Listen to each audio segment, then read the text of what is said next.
मैं भूतों का गढ़ भानगढ़ दुर्ग बोल रहा हूं। मैं एशिया का सबसे बड़ा भूतों के किले के नाम से जाने जाने वाला किला हूं। जहां बात करे भारत की खौफनाक और डरावनी जगह की तो मेरा कोई प्राय नहीं है। मैं वो किला हूं जहां आज भी भूतों के चीखने चिल्लाने की आवाजें आती है। यहां तक कि भारत सरकार भी सूर्यास्त के बाद और सूर्योदय से पहले मेरे यहां आने से मना करती है।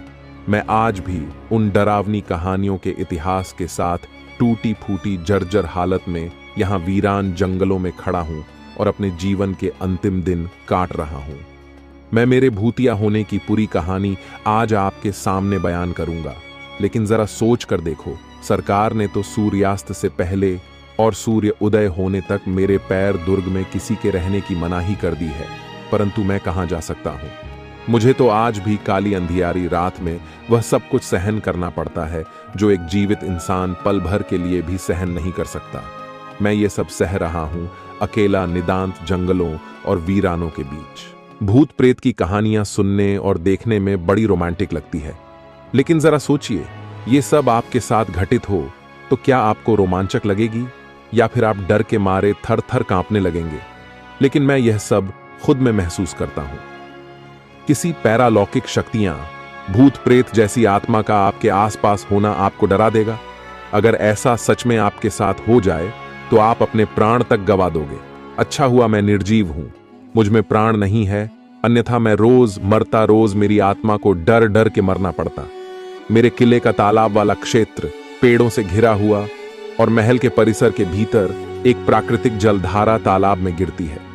आपको बता दें कि किले के परिसर में भूतिया अनुभवों और घटनाओं के डर के कारण अब मेरे से गांव बहुत दूर हो गए हैं। हर कोई मुझे भूतिया बताता है।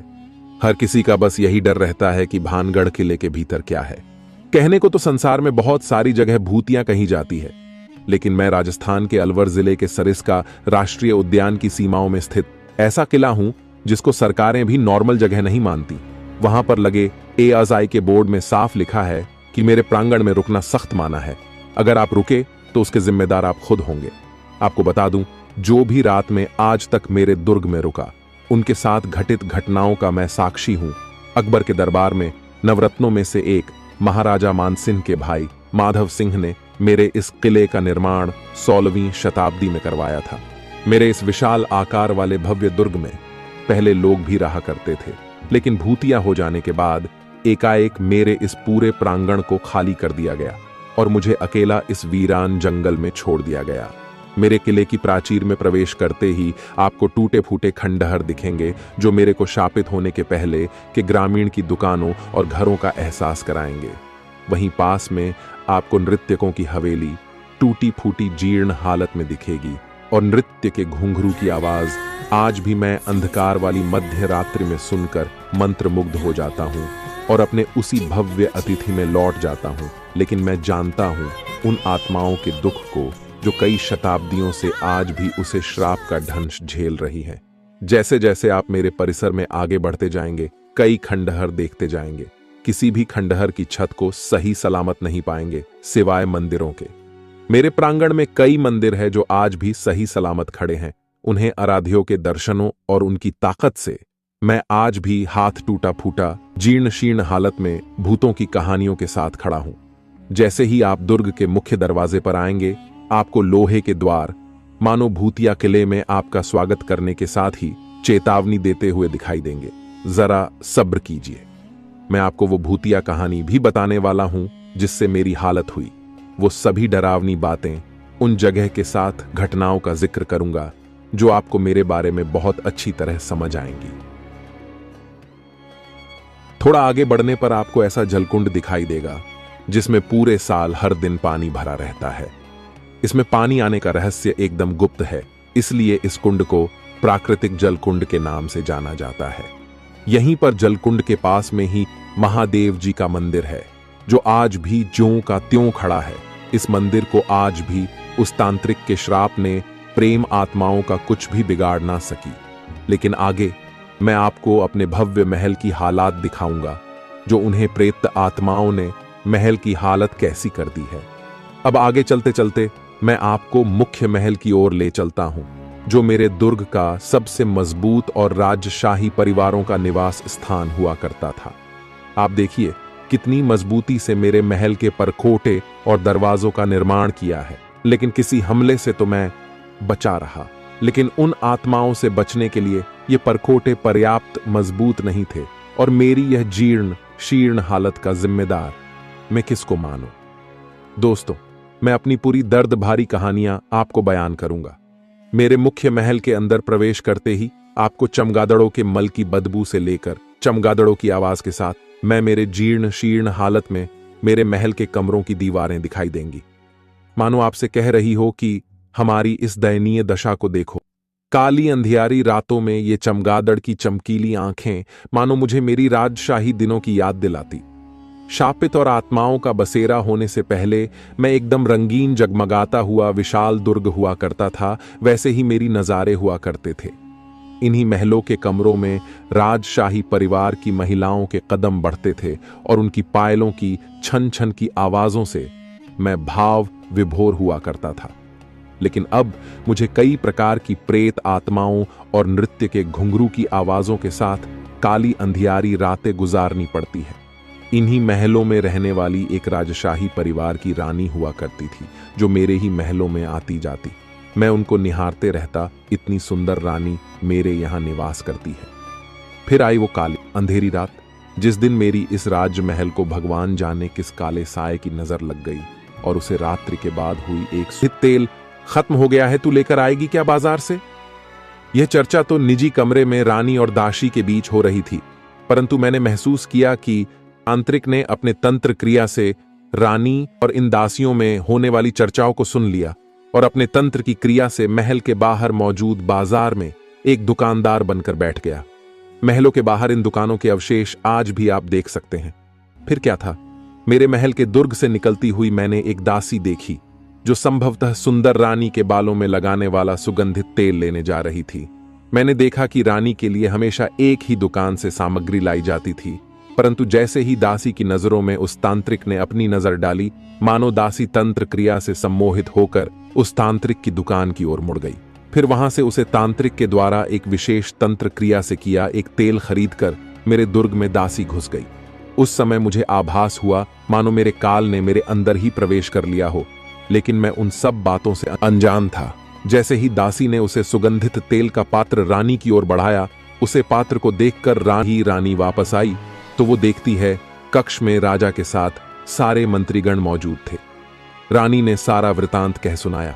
फिर सभी इंतजार करने लगे। उस काल रात्रि की 12 बजने वाली थी, जो मध्य रात्रि की एक निशानदेही मानी जाती है।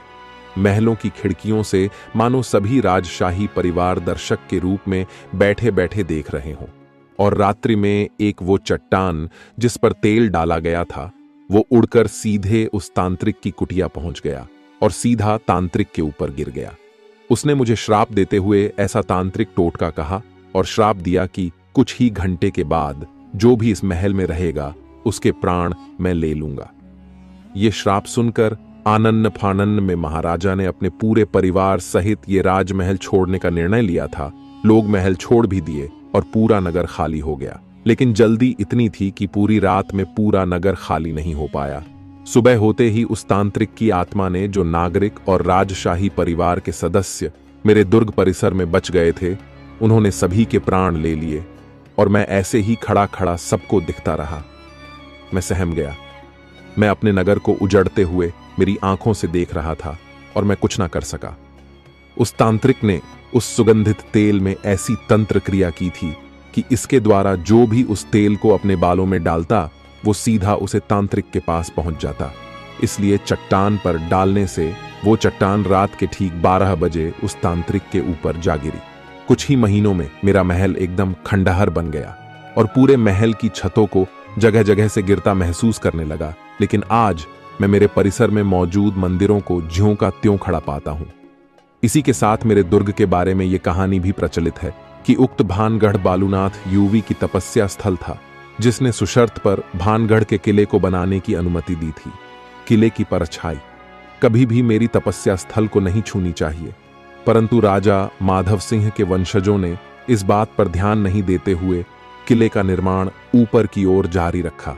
इसके बाद एक दिन के लिए की परछाई तपस्या स्थल पर पड़ गई, जिस पर योगी बालूनाथ ने भानगढ़ को श्राप देकर ध्वस्त कर दिया। श्री बालूनाथ जी की समाधि अभी भी वहां पर मौजूद है। मेरा ये मजबूत किला 4 दीवारों से घिरा, जिसके अंदर प्रवेश करते ही कुछ हवेलियां के अवशेष दिखाई देते हैं। सामने बाजार, इसमें सड़क के दोनों तरफ कतर में बनाई गई 2 मंजिली दुकानों के खंडहर हैं।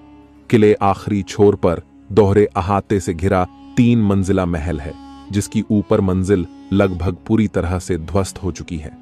मेरा संपूर्ण किला चारों ओर से पहाड़ियों से घिरा हुआ है। चारों ओर पहाड़ियां ही पहाड़ियां हैं। वर्षा ऋतु में यहाँ की रौनक देखते ही बनती है। यहाँ पर चारों तरफ पहाड़ियों पर हरियाली ही हरियाली दिखाई देती है। वर्षा ऋतु में यह दृश्य बड़ा ही सुंदर हो जाता है। मेरे किले को दुनिया की सबसे डरावनी जगहों में से एक गिना जाता है।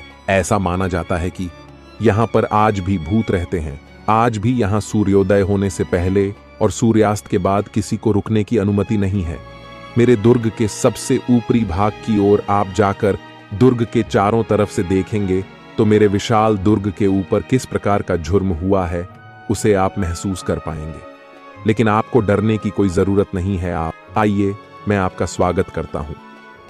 तो मैं आपको बता दूं कि आप मुंह तक पहुंच कैसे सकते हैं। अगर मेरे बारे में इतना कुछ जानने के बाद आप इसके लिए इस किले को देखने आना चाहते हैं तो मैं आपको बता दूं कि मैं भानगढ़ राजस्थान राज्य के अलवर जिले का एक गांव हूं, जो जयपुर और दिल्ली के बीच में स्थित हूं। मेरा निकटतम हवाई अड्डा जयपुर का सतेंद्र हवाई अड्डा है, जो मेरे से 56 किलोमीटर की दूरी पर है। अगर आप ट्रेन की सहायता से भानगढ़ के लिए जाने का प्लान बना रहे हैं तो इसके लिए आपको यहां स्थित दौसा रेलवे स्टेशन उतरना पड़ेगा, जो भानगढ़ से 22 किलोमीटर की दूरी पर है। इसके अलावा भानगढ़ सड़क मार्ग से विदेश के सभी प्रमुख शहरों से जुड़ा हुआ है। यहां चलने वाली सार्वजनिक बसें आपको भानगढ़ किले तक पहुंचा सकती हैं। राजस्थान राज्य का अलवर जिला सभी प्रमुख शहरों से जुड़ा हुआ है, तो आप रोड से भी आप मुझ तक आ सकते हैं। तो मित्रों, यह थी भूतिया भानगढ़ यानी मेरे किले की संपूर्ण जानकारी। और आपको यह जानकारी कैसी लगी मुझे कमेंट में लिखकर जरूर बताएं, और चैनल को सब्सक्राइब करके सामने लगी घंटी पर क्लिक जरूर करें, ताकि हमारे आने वाली हर वीडियो का नोटिफिकेशन आप तक पहुंचता रहे। इसी के साथ आज की वीडियो को यहीं खत्म करते हैं। एक बार फिर मिलते हैं, तब तक के लिए नमस्कार।